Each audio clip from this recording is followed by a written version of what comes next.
Welcome to Building Your Book, the Nuts and Bolts of Business Development, sponsored by the American Bar Association. Moderating the program today is Kathy Morris. Kathy is founder of Under Advisement Limited and former director of career counseling and placement for Northwestern University School of Law, former director of the ABA Career Resource Center and the Center for Continuing Legal Education. She has decades of experience with guiding law students, lawyers, and law firms, focusing on attorney training and professional development. Kathy, you may proceed with your program. Thank you, Bonnie. Welcome, everyone. We're happy to have you with us today. I wanted to first introduce our two experts, two of my favorite people in the lawyer business development arena. Both Julia Acorn and Ross Fishman are lawyers. They're both, and you'll find this out throughout the program, very knowledgeable and actually very passionate about rainmaking and how it's done. Now, Ross, when he practiced, was a litigator. Julie was an in-house corporate counsel, and they have both founded and they run their own businesses. So they develop business, they put on programs about it, they advise firms, they advise practice groups, they advise individuals. Ross also focuses on website development to go along with the marketing campaigns he advises people about, and you'll hear a fun example or two during the program about that. And Julie also advises top company executives, general counsels, law firm leaders on an array of things like strategic planning and organizational effectiveness. So if you have taken one of the programs before, we have them every month, the second Friday of the month. You've heard me moderate the program, and you have a quick slide about my background as well.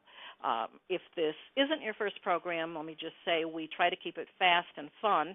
We go through some conversation with the faculty. We have some tips. We have take your questions, of course. We have something we call agree-disagree, where I have a quick statement and one of the speakers will agree or disagree and tell us quickly why. We have takeaways. We'll talk about the other ABA resources.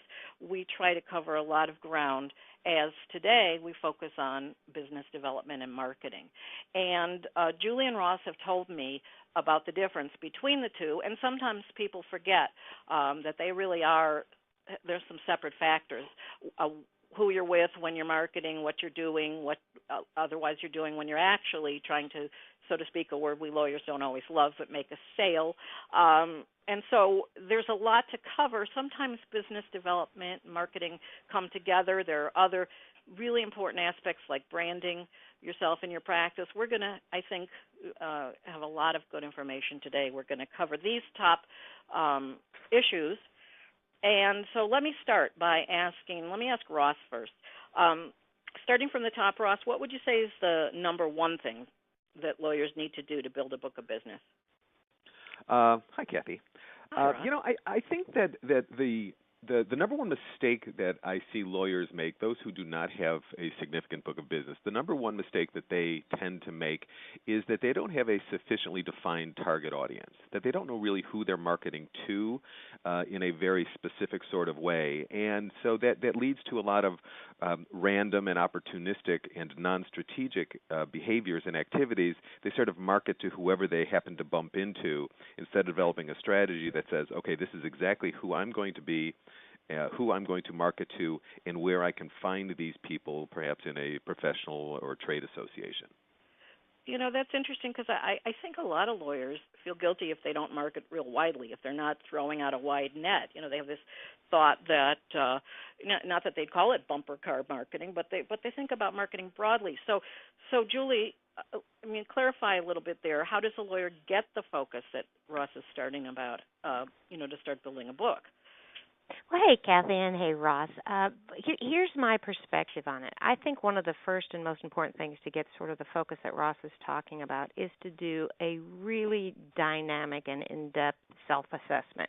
And what I mean by that is I know you're either, the audience, you're either a law student or you're an associate or you're a litigator or you're a corporate partner, or, regardless of where you find yourself currently in the practice of law, what makes a big difference is what is it that you do that differentiates you. For what things that you do, whether you are a cog in a big transaction or litigation or you are managing it, what you need to be able to describe is how are you different? What is it about you that's unique? Why would somebody come to use you? When you did a transaction or you had a litigation matter, what is it that you contributed, no matter how small at this point, because we're doing self-assessment, no matter how small, what is it that you did that turned this matter around or that made a big, big difference? Because what's very hard for clients to grab is the generalities. We win cases. Okay, I understand that. But exactly what is it that I can look to as your potential client in your self-assessment that helps me understand how you did it, what makes you different, and why I would use you, because you've done the very hard work to say, who am I, what do I do, what's different about me, how is it to work with me, and what kind of lawyer am I? And it is surprising how many both just new practicing lawyers and folks in senior practice groups don't do that really very, very hard work of self-assessment. Well, speaking of differentiators, you mentioned that word. I have another follow-up question for you, Julie, but I'm going to put up Ross's list of the top 10 differentiators that he likes to advise people about so people can take a look at that while we're talking. But, Julie, after a person sort of self-assesses, as you put it, or focuses, as Ross mentioned, then what? And what if you kind of know what you like and whatnot, but how do you turn that into business development? Then what you do is, once you know what it is you do and you put that through Ross's focus of focusing on the clients, then what you need to do is put together your plan and your process to how do I get my message about how I can help this very, very focused area of clients or practice or specialty. How do I get my message to them in a trusted manner? Because remember, if you remember and you looked at sort of the definition of marketing, and I always tell people, marketing makes your phone ring, sales is what you do when you answer. How do you get your message in front of someone so that when they have the matter that you are very focused on, that they know who you are, they know why they would call you, and how do you put a plan together so that your phone rings? And that is an important piece. Would you maybe have an example of that? Help us out, drill down a little for us. Sure, and we're skipping ahead just a little bit, but clients hire people they know. It's hard if I'm stepping back into my shoes as my many years as a client. If I don't know you, I can't call you. If I've never heard of you, it's unlikely that I would do a Google search and just find you out of all the lawyers that are out there. But what I do know is I know I use referrals. I know I talk to people I know. I know I go to my industry groups where people who do what I do are. And I know that if there were a lawyer there, I could meet them. And I would have an opportunity to hear how they contribute to what I do and to my business. So I think it is very important to focus on how your clients or how this focused group that you are looking at, where do they go, what do they read, who do they talk to, so that you understand how to get in front of those people, because if they don't know you, they can't call you.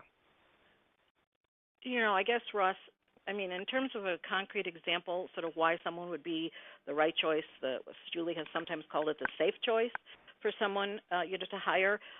You've started to identify your message. Is there an example that you can think of a person who's, not naming the person, but, practice area and sort of the message, the focus, et cetera, that helps, narrow in toward being able to make a marketing plan? Sure.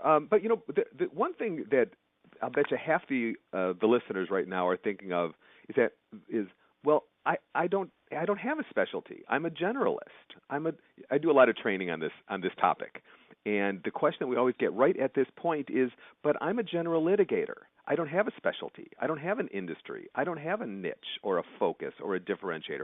I do deals. And so it's hard to persuade lawyers oftentimes to understand the value of this kind of focus, and even more difficult to get them to figure out what their thing would be. And what Julie and I often suggest is not that you have one, but what we would want you to do is to create one, is to decide what you would like to become and cause that to happen and use your marketing to do that. So, for example, the example you were looking for, let's say by market segment. There's a lawyer I know who is a general divorce lawyer, and like any other solo practitioner, just working in Chicago, and he was a divorce lawyer. And what he decided was he wanted to stand out in some way, and decided that what he was going to become known for was men's rights divorce, that he was going to specialize in representing men. And he just created that. He decided that was what his plan was going to be, and so decided that that's what he was going to market. And here's the critical point. It's not that he wouldn't continue to represent women. He's not specializing his practice. He's specializing his marketing. He's focusing his marketing toward men, toward a specific target audience, in a way that helps him stand out, that now makes him different than all the other highly skilled divorce lawyers in Chicago. Now he's got something different. He's got a message, and now he knows where to go and what to market and how to market it, because now he's got a much more defined target audience.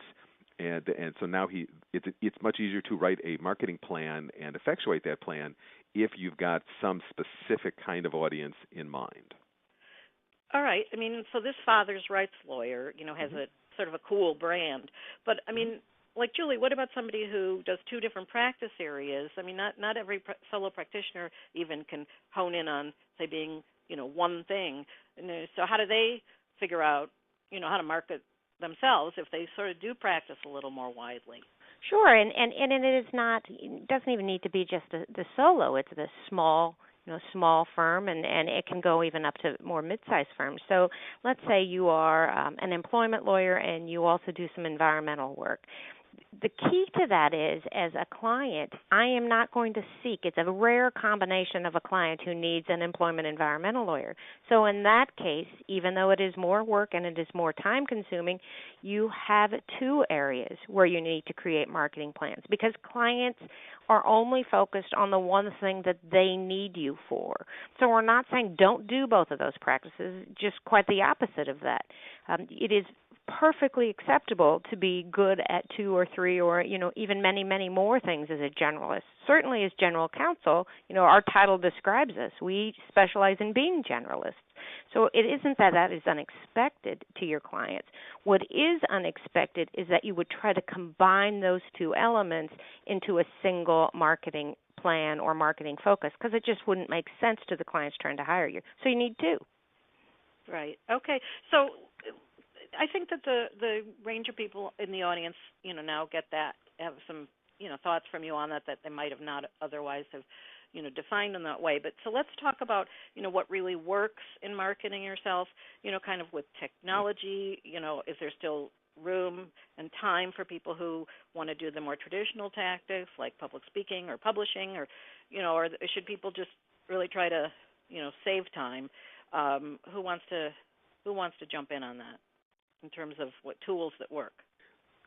Let me take a crack at it from the perspective of what we've been talking about in terms of focus.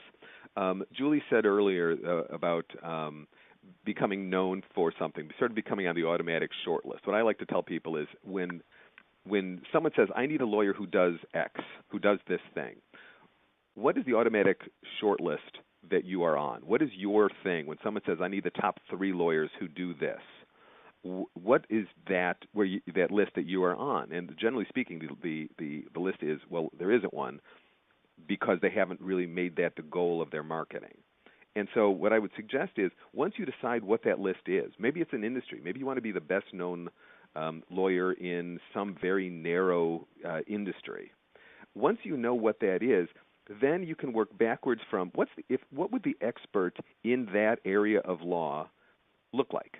What would their resume look like? What marketing tools would they have? I got the question yesterday, should I have a blog?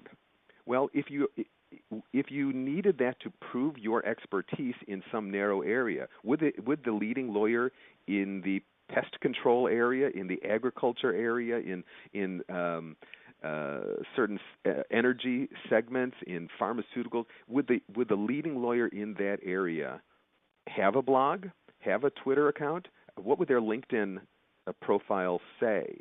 Work backwards from the image that you would like to convey and decide what the expert in that area would have in their marketing arsenal, and then select from those, because when you're marketing online, you have so many opportunities and marketing tools that are available to you. Get very specific about the image that you are trying to create for yourself in print and online, including your firm's website, of course, and then decide what you want people to know about you and what tools would convey those messages. All right. Well, that's good on the technology, and I did ask about that. Well, but Julie, what about some of those more old-fashioned kind of things, like print ads and brochures and writing and speaking, and should people still? I know people get frustrated. Oh, it takes so long to get any business from something like that. But should they still be focusing on some of those kinds of tools? Well, of course. I mean, what you really need to do is work backwards from the client. What do they read? Where do they go? What do they listen to? What influences them? Because the underlying message that Ross and I are giving you is, in terms of the marketing piece, is that what you have to do is to be able to make yourself known in a trustworthy way so that they believe you. Right? You want this to be something that is credible and believable, or you're wasting your time, right? So that clients can access that information and say, oh, aha. It is as if, for instance, if you walked into a department store, you would expect a certain product, price, and service. Well, if I'm the client, what am I going to expect from you? What would I read to find that out? How would I learn about you? So if you are a retail type lawyer, so you are working for, and we call those, the retail practices, what do those people read? How do they access information to engage an attorney? Likewise, if you are at the very, very high end and you are doing corporate antitrust work, what would that type of client use to determine who is the firm that they want to talk to or the attorney that they want to talk to? And most importantly, because remember we're talking about trust and believability and credibility, you cannot leave out referral marketing. Clients will ask someone they trust about hiring an attorney when you are not in their presence. So the importance of using that network and understanding that tool cannot be overemphasized. It is one of the key areas for everybody to add to their list and focus on. So referrals from lawyers, referrals from non-lawyers, like maybe your accountant, if you want people to come to you for legal tax advice. Is that what you're talking about? Lawyers and non-lawyer referrals? Sure. I mean, think about it. Someone speaks well of you outside your presence. That's wonderful for you. And if someone is asking someone about hiring an attorney and they speak well of you, it almost doesn't matter if it's your accountant or another attorney or another client, because the person asking the question is asking someone they trust. So what you need to understand is, how do you create a referral base? How do you ask current clients for referrals? How do you make it clear that that's one of the ways that you can enhance your relationship with them, or that it's important to you? It is an area that is too often neglected, and it is the most ripe area and has the most immediate impact. It's the easiest way to get business the most quickly. Looking at the top issues slides that we're looking at now, the bullet number 3, the top differentiators, we were talking about just a minute ago, and I mentioned the men's rights divorce lawyer. There are so many other specialty directions that you can move, and my personal favorite is focusing on a narrow industry, in some target audience that you have some affinity with. What was your college degree in? What job did you have before law school? What family business did you grow up in? What's hanging on your wall or sitting on your credenza? What do you do on the weekends? What are your hobbies? What makes you different from other lawyers? What do you love to do? I think that we should be passionate about our careers, and I think that we shouldn't be looking for more business. We should be looking for more of the kind of business that you want to do. So really do, as Julie was talking about, a self-assessment. What's the work you want to do? What's an industry that you know that every other lawyer doesn't also know? And then try to bring that into your practice, because now you know where to go to get those referrals that Julie was talking about, because there are professional or trade associations full of people who are interested in that topic. Ross, and I agree with you, and if you all are thinking about, how do I approach an industry, remember to think about it like the client. When we are in-house, we're thinking about the industry that the clients, whether I'm the in-house lawyer or I'm the business person, I'm thinking about my business.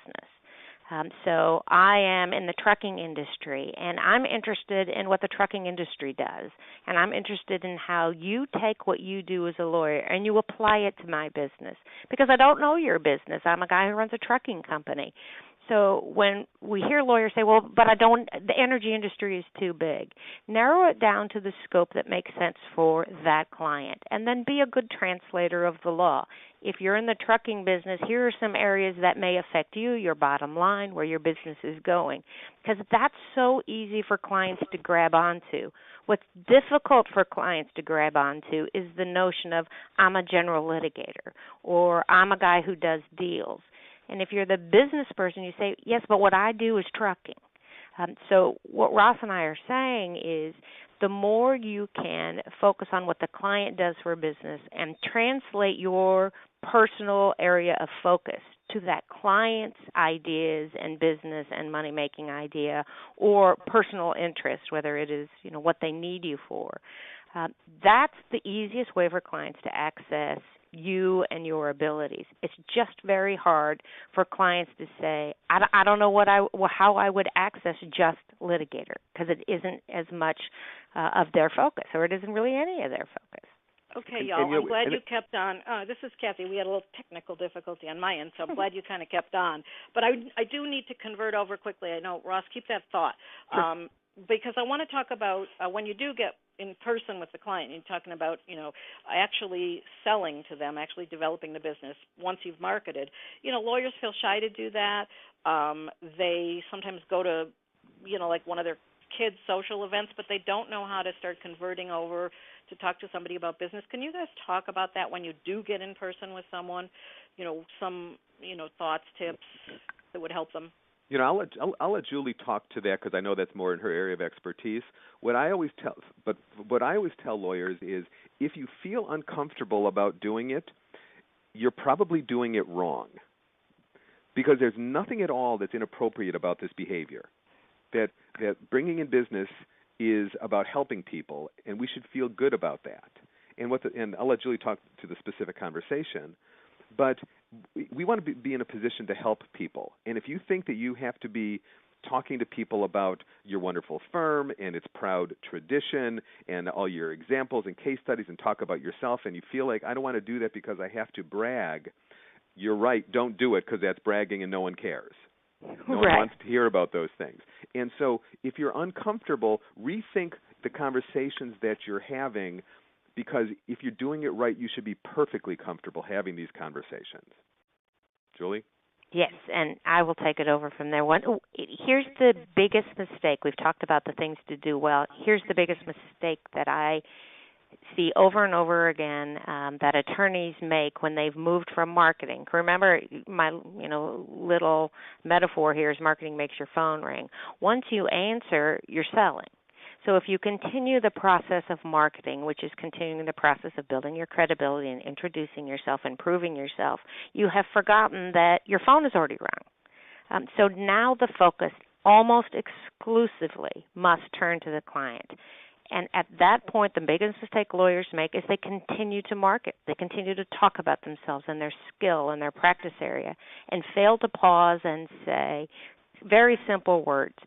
When I'm in the situation and the way I practice law is I don't like to waste lawyers' time. So if I could ask you a few questions about your issue, your problem, where you're going, how you desire this to turn out, where we are in this process, however you in your particular practice would finish that sentence, then you add the phrase that says, that way I can make your time most useful.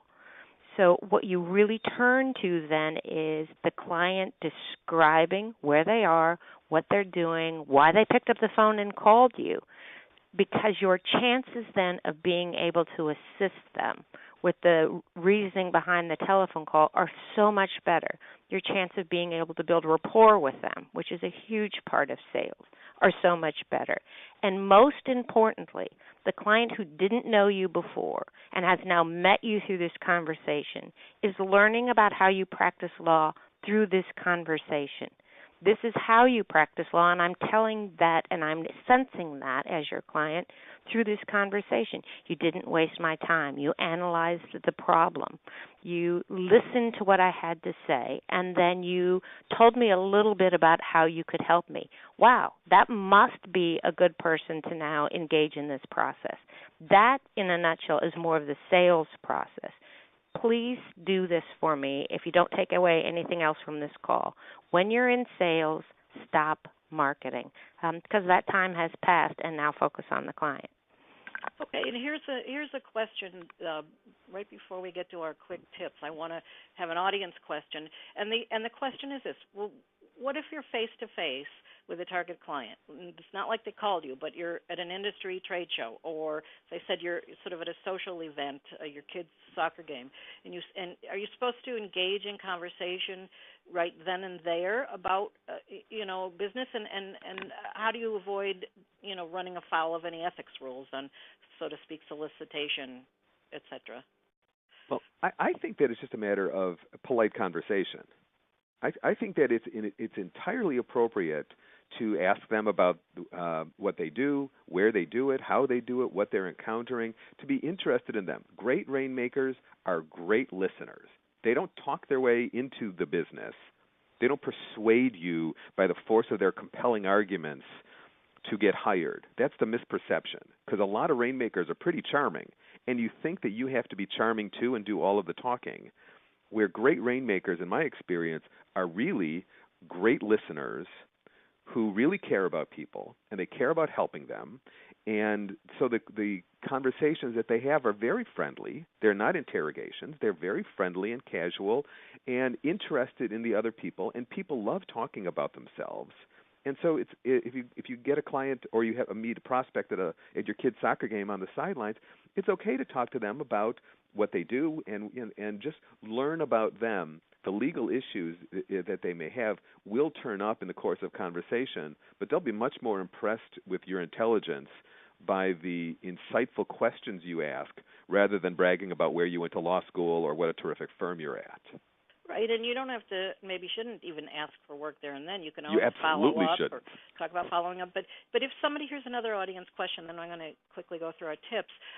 If you're having, for example, a lunch with a potential client and then want to try to turn the conversation to getting some work, how does that happen? That is one of my most favorite questions, and it is one of the incredibly awkward scenarios that we all go through. And here's why it's, I think, so awkward. It's both awkward for clients, and I've been in the position, and I know it's awkward for lawyers. What usually happens at those kind of lunches is we spend maybe 25. Let's say we have a hypothetical hour lunch. We spend 20, 25 minutes talking casually about our families and ourselves or our business or what we're doing, and then there's an awkward pause, and I could always tell as the client that the lawyer on the other side was trying to figure out at that point how to say, "So, you got any work?" And got sued lately? Yeah. And here's the challenge. You're marketing at that point. The way you know there is sales is there is imminent revenue or an event has occurred or you have the opportunity to get in and help with something that is going to happen in the future.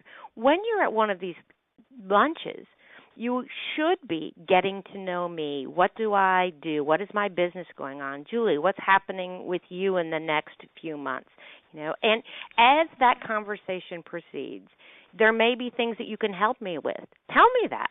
Wow, I've worked on a case that's very similar to that. Could I get you some materials that would help you understand this issue? Or I have a partner, a colleague of mine, who is doing something very similar, and we've written something on that. Or I have a blog article about that. Could I get that to you? That will happen for you naturally when you learn about me. It's a lot like we all did this. We all took our first year, we took the tort exam. I always found it easier to answer the question after I'd read it. So here's what I say to lawyers. When you're at lunch, don't pitch me something if I'm not catching. find out about me. I am the torque question. Then you can help me with what it is I'm about, or you can give me suggestions. But if you don't know about me, the random drive-by pitch through lunch, it is just excruciatingly painful for both of us. So sit back, relax, and have a good conversation. Okay, that's some of the other audience questions are going to lead us to our tips, because some of them go back to the issue of marketing, asking about, if you don't have a niche, how do you figure that out, or how wide should you cast your marketing net geographically speaking. So real quickly, because we lost a minute when I got cut off the call, and I want to try to still end on time for everybody, or very close to on time. Real quickly, go lightning fast through these 4 tips. Julie, yours is avoiding the I can do it all business development approach, which is what somebody's been asking us about. Yes, that one I think is pretty simple at this point, which is you've heard us say a great deal here and emphasize on the stay focused. So select marketing opportunities with the greatest probability of success. Base those on your self-assessment. Select things to do that are contagious, compelling, and distinct. Use those 3 words. Be prepared to focus. You don't have a lot of time, and marketing is something that you have to add to the time you're already spending. So stay in the lane so that you use your time most wisely. Okay, good. Then this adopting a niche dominant strategy. People are struggling still with how you figure out a niche, but this may help them, the idea about dominating a smaller niche. Well, it's interesting because I'm looking at some of the questions too, and I see one that says, I'm a new lawyer, and how do I develop a niche? If you're a new lawyer, one of the things that you need to know as a new lawyer is your client at that point is probably your partner. So for that partner, what things do you do within your firm for which you are the safe choice? What things have you done with that partner? Where if I were a set of partners, that partner would say to another, hey, you know what? When you have this particular problem, you need to go to Kathy because she knocks this out of the ballpark. So self-assessment is to start keeping a list for yourself of these are the things where, but for me, this might have not turned out as well as it did. And those may be, as you're a new lawyer, they are smaller things. As you grow in your experience as an attorney, they become larger, they become more in-depth, and you get better at it. But start right now with your personal list of, on this matter, I did this, and I was great at it. Because you want to know it for yourself. That is part of your self-assessment. So as you're a new lawyer, get that list going. So figuring out what you're great at, kind of that's your tip too, Ross, determine what you know or love that makes you unique. I think we've kind of talked about that one. But what about be creative in branding your focus? What now we have to do all that we've talked about and be creative too. What does that mean? Creativity is hard for lawyers because we're very precedent-based, and we like to look around at what everybody else is doing and then do the same thing because that seems right. They're smart. They must know what they're doing. I don't feel like I do, so I'm going to do the same things that they do. And that's how we end up with everybody's website having gavels and globes and columns and skylines and pictures of smiling lawyers and light bulbs and chess pieces and all the icons, all the cliches, lawyers running up courthouse steps and so on. And those sorts of things are very safe, they're very easy, and they're completely invisible. They're anonymous. They don't work because we've seen them so often. If you were looking at an ad with that on it on the page, you wouldn't even notice that it was there because we've seen it so many times. It's effectively invisible. Our websites all have the same visuals, the same icons, and the same, and they create that same nothing to see here kind of impression. And so what we want to do is do it differently. We want to stand out. The goal in marketing is to help you stand out in some meaningful and differentiating sort of way. And that's hard for lawyers. It's not our training, and it's not our comfort zone. But what we have to do is not just decide specifically who we are in a very narrow way, but then we also have to decide what is it that others are doing, everybody else is doing in marketing that, both in terms of the visuals and what they say and how they say it and where they go, and we want to do it differently. We want to be. I have an agree-disagree for you, and I have the feeling that you disagree, because we say don't try to reinvent the wheel in your marketing, but I think you're saying, in trying to be unique, you should feel comfortable to try to do something new. Can you give us an example? I think there was one very cool one that wove in a website that I saw that you had done, and this has really got to be quick, but I saw that you created something called Lettuce Law. What the heck yes, a long time ago we were marketing a full service firm, and they were in a heavily agriculture-oriented community, but no one was really marketing directly to that community. And so what we said was, let's market specifically to that. Let's create that as the niche, as the short list we want to be on. Let's become the region's best and best-known agriculture law firm. And so we created something, this was 15 years ago, that we called the Lettuce Lawyers. It wasn't that we were the only ones who had ever thought to market to the agriculture industry, but we did it in a way that was a little bit lighthearted, that was more memorable with the alliteration, the lettuce law. And so we created a marketing campaign that was kind of fun and really grabbed the attention of the community because it showed that we have a common interest with them, that we're committed to them. Unfortunately, I think they just took the website down after 15 years, but it was the Lettuce Law or Lettuce Lawyers campaign, and it was a lot of fun because it was very different, and the clients really resonated with clients. Okay, Julie, let me ask you your agree-disagree point. You should compete for clients rather than competitors. Do you agree with that, or do you disagree with that? I agree with that. And there is a notion in marketing that says create an enemy and sell against the enemy, and I worked for a company that was their marketing philosophy. And I do think it is important to know what other firms are doing, but here's the reason that can become so difficult to discern and differentiate. I mean, let's say that your practice is you're a securities lawyer, and you say, I'm a securities lawyer, and you send me your practice group description. As a client, I would say, well, of course that's what you do. That's the Hornbook on securities law. And so I think it is important to really compete for the client. Who is the client? Know more about me, or as much about me, try to, as you do about your practice. Then match the two together. Once you know what industry I'm in, you will know what my challenges are. Once you know who I represent within a company or what my personal problem is if you are dealing in a personal situation and that's the type of law you're practicing, then what you can do is apply your skills and your focus and what you bring to the party most effectively. And so I think it is very important to compete client on client. This is a hand-to-hand combat, and clients want to be the sole focus, particularly. And when you're competing, I think you're selling, and that is a hand-to-hand, person-to-person game. Well, let me ask you a follow-up question, and this comes from the audience, but talk about competing. Sometimes the prospective client sits down and wants to know how much you charge. And clearly, they may even say, I'm kind of looking at different lawyers and, are you supposed to answer that question like off the bat? How does it happen if someone really wants to hone in right away, forget all this other nice stuff we've been talking about, and what you charge? I think that it gets to be much, much simpler once you have establish yourself as the safe go-to but-for-me lawyer. And everybody on this phone who's ever had a pricing question knows that if you haven't sufficiently differentiate yourself by saying, I'm the one who can get you to the end goal here.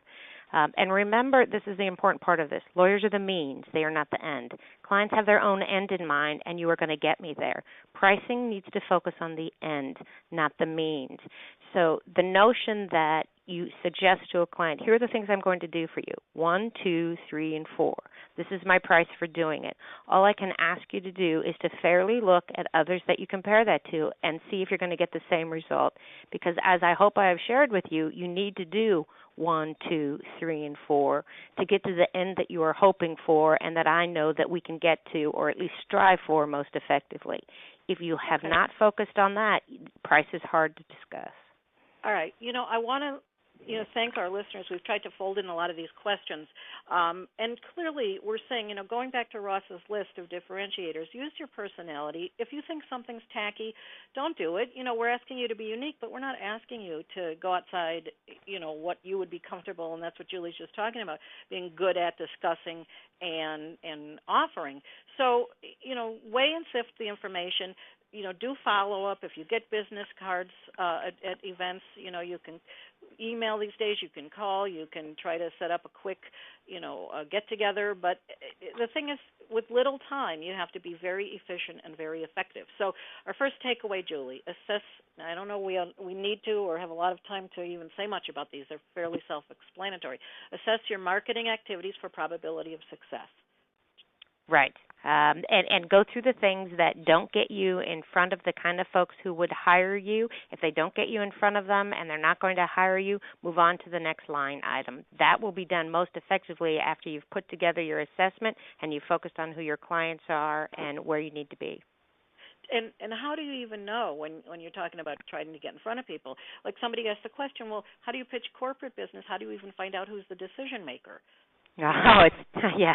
And I because I've come from the big company environment, it's how do I find lawyer 147 who does this kind of employment HR work? Lawyer 147 probably hangs out at HR meetings because that's his or her responsibility. But that is a particularly big challenge.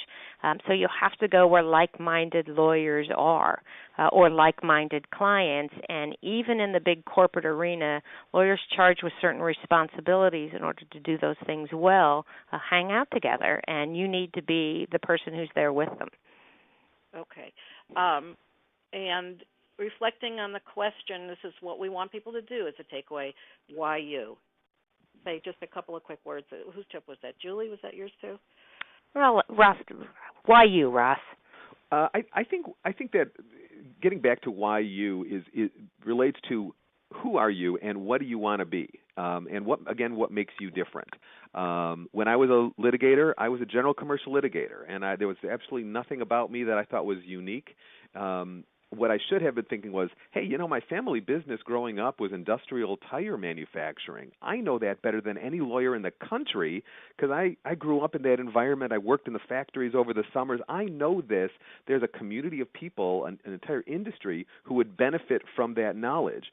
Why me? It should have been really obvious if I had been interacting with that community, because I'm the lawyer who knows them best, who loves them most, who has an insider's level of expertise and knowledge on that. And so once you find your audience, why you should become very obvious. It's because you know them best, and you're the one, their industry best, and they know you because you're going to their regular trade association meetings and so on. That's what I was just going to say. Your next tip is very much on point there. Join a small trade association, and also then once you join, be involved. Your fourth tip, become a valuable member of that group, which is just one example of how you involve yourself in your community, right? Well, Julie mentioned before the trucking industry, and that the obvious group there is DRI. That's the one all the lawyers go to, and that's the one that I would recommend that you not attend for these purposes because you're surrounding yourself with all of your competitors. Find a smaller one where you're the only lawyer in the room. And DRI, for those people who don't know what that is? Defense Research Institute is a terrific association of insurance-oriented lawyers. It's just they have a whole trucking section, and so everybody who does trucking is aware of that group. And what I would suggest for everybody is to find a group where you're the only lawyer in the room, and everybody else is purchasers of legal services. Okay, great. I want to say, too, somebody asked about, what else they can read and what they can do afterward. And frankly, it was funny. Somebody, I guess very kindly said, the referrals are a hallmark of being an ABA member. So, that was one of the audience members suggesting, I think people get involved in the ABA. I like that. But the ABA Absolutely. Just put out a new update on its 100-plus pointers for business development, and that was by the Young Lawyers Division. So there's some tips. Some of the newbies have asked questions about, well, how do I get started, or how do I, think about getting involved, that might be a really good resource for you. And also, maybe for even more senior lawyers, the Law Practice Division of the ABA has a book it put out called Develop Your Personal Brand. And it actually says, I don't know if this is possible, but personal branding in 1 hour for lawyers. So in that you just spend 45 minutes with us. If you want to think about another hour, we'd appreciate your thinking about some of those resources. And our ABA Career Advice Live website has both something from Julie and from Ross to have you keep reading further things that they've written, things that they've talked about. Ross has the blog. There are all kinds of ways to hone in, follow up, get more information. The ABA has its own, career center where you can look for jobs and where you can find other resources. But to stick with our series, you can go right now to the www.ambar.org/advice site and sign up for next month's program on recovering from mistakes. They don't have to be mistakes in business development, but they might be. Everybody makes mistakes of all kinds. So we want to keep reassuring and rewarding you with information from experts. Julie and Ross, I'm both terrific. Thanks so much for sharing your expertise with us. And all that listened in. We had so many people with us today. On behalf of the ABA, I'm Kathy Morris, thanking you all for joining us. And please, if you don't mind, before leaving, wait for your evaluation to come up on screen and help us with what you thought of this program and what you'd like to see in the future. Thanks all.